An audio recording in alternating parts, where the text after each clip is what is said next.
So ayan o, magandang gabi. Ako po pala si AC Montes. Pamahagi ko sa inyo yung mga gamit ko, sariling kasa.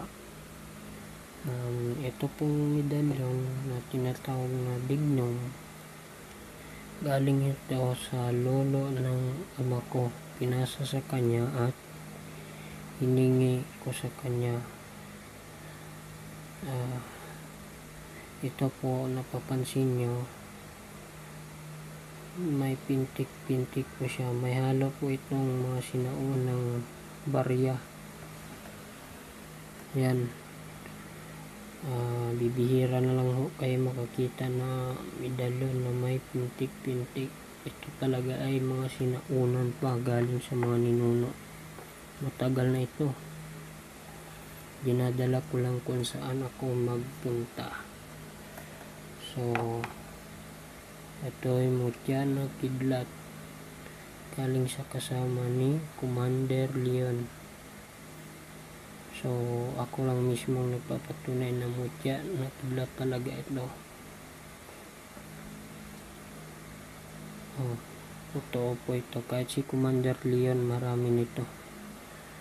So iniingatan ko lang yan.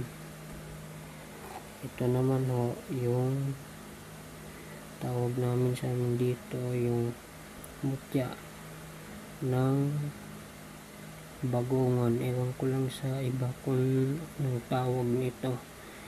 Ito po ay libon. Libon po yan kung mapansin ninyo. Ito rin ay mutya ng kahoy. Malaki ito. Naging maliit lang kasi maraming humihingi sa akin. Ako lang mismo ang nakakaalam kung saan ito, banda sa Siquijor na matatagpuan. So ito ay mutya ng mulmol. Nagpapatunay po ako na mutya talaga ito ng mulmol kasi nakita ko to. Galing ito sa kasama ko. Nakuha nila yung sa isda na mulmol. Tinistingan ito na puki ng martilyo, ngunit hindi nabasag.